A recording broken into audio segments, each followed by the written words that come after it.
Hello. This Hi. interview is listening to the body, and we are privileged to have Dr. Valorie Prahl with us today of Prahl Chiropractics and Nutrition and Holistics. Welcome, Dr. Thank Prahl. you. Thank you. We are going to talk about how you listen to the whole body, because you do it much differently than most chiropractics and chiropractors, and because you do listen to the whole body and you do it through many different approaches. Mhm. So first of all, let me ask you, what role does active listening play in your initial evaluation of a patient? Well, if I don't listen to what the patient says, then I don't know what's going on with them. I think every chiropractor does this. They actively listen, Yeah. and they jump to conclusions. But I listen to everything that the patient is saying. So if they have a back pain, I'll listen to that. If they have a gut pain, I'll listen to that, and then we determine what needs to be done. Very good. How do you interpret the verbal and the nonverbal cues that the patients are giving to you during a consultation? Well, most of the time, a patient will touch the area that hurts, and sometimes they'll touch their back, but they also will touch their gut, or they'll touch their stomach, or they'll touch their throat. And I can use those clues as a way of figuring out what's going on with them. Just as an aside, do you do that with like yourself as well? I do. Sometimes I can't figure out what's going on with me as well, because I don't have that view of being a practitioner with myself, but I can usually do it. But it's like right now my hair is falling out and I can't figure out quite why it is. I know it has to do with the thyroid and the gut, but I haven't figured out quite yet what is causing it. So I'm sure you'll get because there. I'm not a I'm not a practitioner. I mean, I'm not a practitioner for myself. I have to get a practitioner. Right, exactly. Can you share an example of how listening to a patient's description of their symptoms leads you to a more effective treatment plan? Okay, so if if they have a problem, I can just take what they're saying. If they have a gut pain, for example, I can figure out what to do for the gut. But also, if they have that gut pain, they can also be talking about how altered their life is, how they can really talk about how. Let me start over. let me have the question again. Okay. Can you share an example of how listening to a patient's description of their symptoms lead to an effective treatment plan? Okay, so if they have a gut pain, I will determine from there what needs to be done. But also, if they have a back pain and a gut pain, I will look at all the different things that could be associated with it. And they will also talk about what kinds of things are going on in their lives. So I look at the whole person. Is the back pain related to the gut pain? And I will say, okay, then I will adjust the back pain and I will deal with the gut pain. But if they are talking about all the things that they have to get done, I will also address that. So Okay. that's the whole picture, because if you just adjust the back, it's not going to take care of all the different factors. Pain can sometimes bring on the other symptoms because it's so intense, correct? Mm-hmm. Yeah, absolutely. So, if the pain is intense, then we just deal with all of it. They have to deal with the pain of their gut and their back, and I know that then there's got to be an emotional or a spiritual involvement, because that's how much is the pain is causing them. So Mm, it's causing them lots of angst in lots of different areas. okay. For example, I have a back pain, and then all of a sudden it gets really worse. And then I have some, shall we say, politely gastrointestinal concerns that has me in another room Uh-huh. constantly. And so that's connected to something that's going on in my life that could be Yeah. problematic. Right. So if you are constantly going to the bathroom, it's like, okay, what do you have going on in your life that could be affecting you? So I would ask you what's going on, or you would share that with me, and I would tailor the treatment based on that. Okay. Okay. How do you approach patients with different communication styles to ensure you fully understand their needs? Because you had told me when we had talked a while back that at one point in time in your practice, you worked with a lot of truckers. And I have a feeling they don't share their pain real well. Well, I don't usually work with truckers on a nutritional basis. I work with truckers on a pain basis. So I will take care of their pain. But if they're having pain, if a person is having pain in their back, I will also ask about their other systems, what else is going on, and I'll also ask them what's happening with their lives, because oftentimes, if they're not eating well, for example, they'll have gut problems. If they're feeling stress about a spouse or a friend, they'll have other problems. So it's all kind of connected. That's very true. What do you believe are the key physical indicators that help you understand a patient's body and their archetypical type? Okay, what are the key indicators? So if a person is having a cold or a flu, I know that is, quote, Aries. It has to do with them having a lot of conflict within their lives. They don't have ability to deal with what's happening, and they have a cold.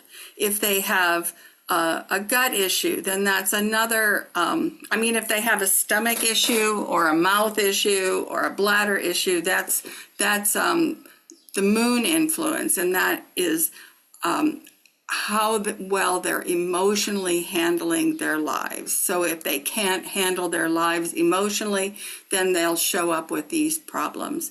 If they're having digestive problems, lower digestion, then that could be a problem with not sorting out what is going on in their lives, and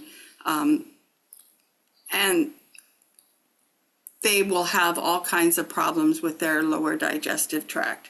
It goes on. There are lots of ways to determine which archetypal body picture is going on with a person. And a person doesn't have one archetypal body picture, they have lots of them.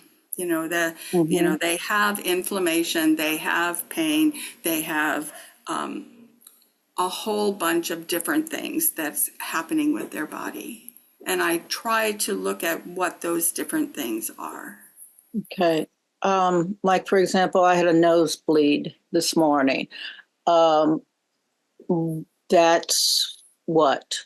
Well, that has to do with, it's an inflammation. It's an acute inflammation, and that is probably related to a stressor of some kind. Oh, so my kitty cat being in a surgical procedure would be. Yeah, maybe that would be it. That would be it. Okay. Yeah. Yeah. You know how those furry We can creatures. address the nosebleed, but also you need to address what you need to do with that, with dealing with the cat. So Yeah. Right. Well, she's home now and doing better. she's staring into the air and walking crossways. So at least she's home, and hopefully Yes. she'll be okay. Uh, yes, it is a little funny to see her walking crossways. Yes, it is. So, how do you navigate situations where the patient has a trouble articulating their pain or their discomfort? If they're having trouble articulating it, then I will look for visual cues. That's another way. And I will get them talking about what else is going on in their lives.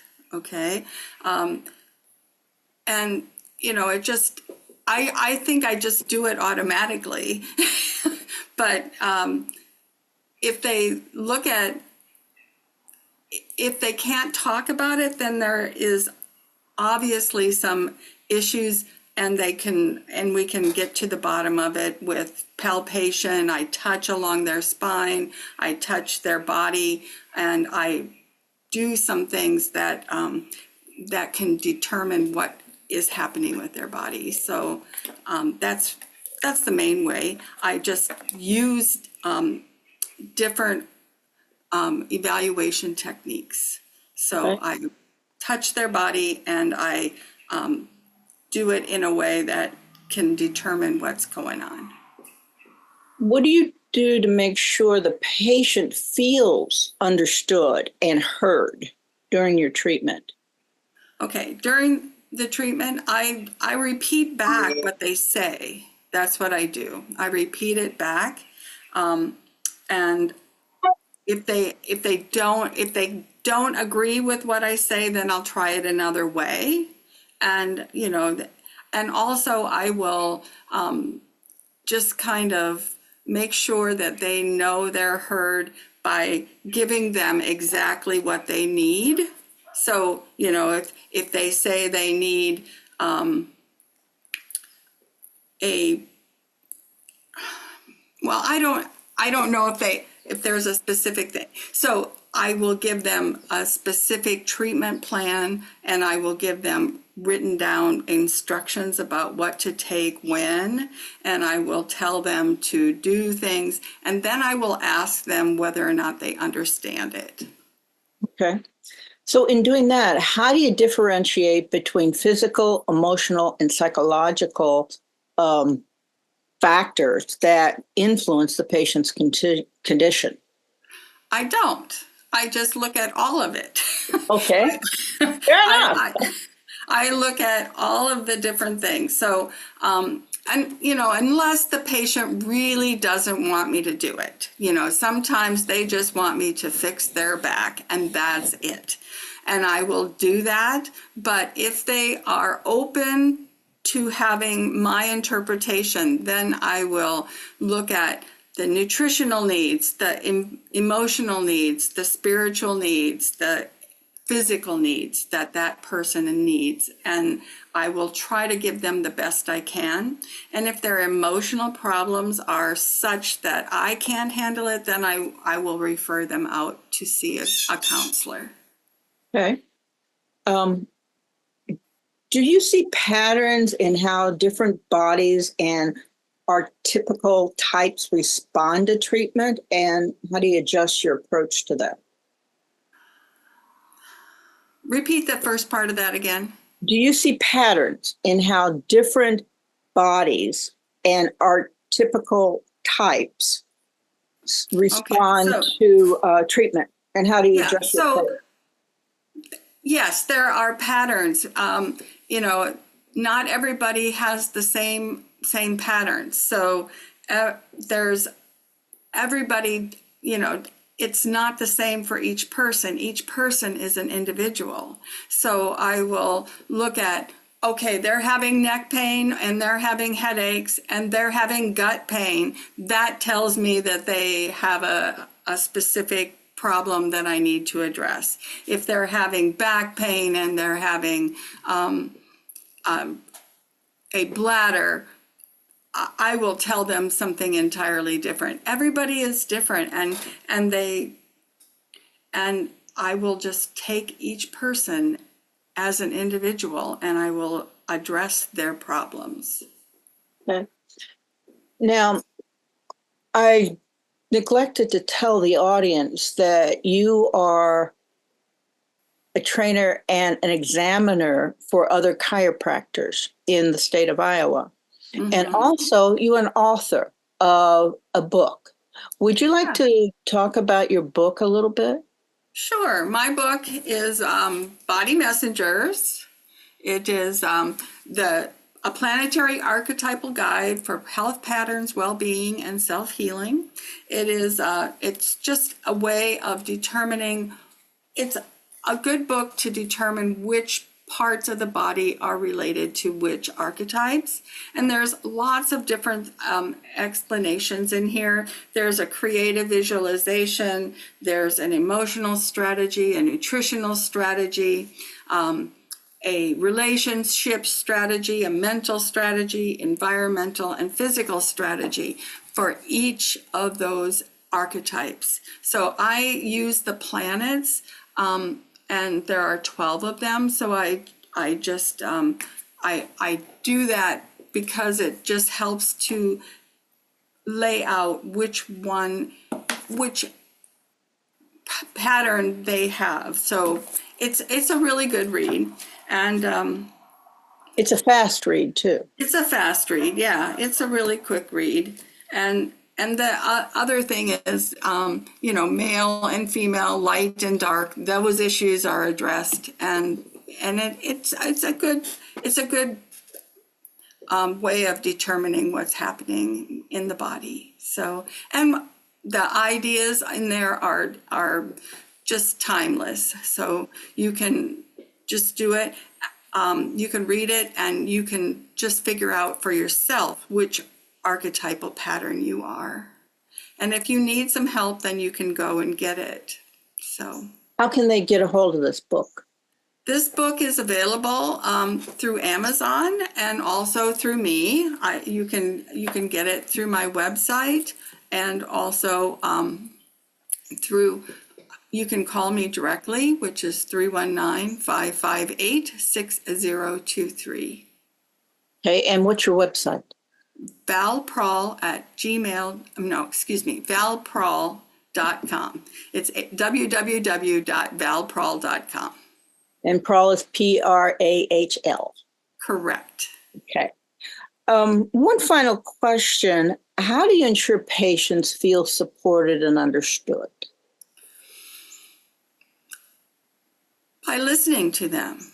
I really listen to them, and by touching them, because if they feel connected to their practitioner, they'll feel more supported and more cared for. Mostly, I just listen to what they have to say, and I address the issue, and the patient and I can move them forward into a better health condition. Thank you. Thank This you. has been very illuminating, and I think Dr. Prahl has very clearly laid out the approach that a holistic chiropractor, nutritionist, and archetypal chiropractor takes to listen and understand the body. I hope you've enjoyed this interview, and please go and listen to other presentations. Have a great day. Bye-bye, folks.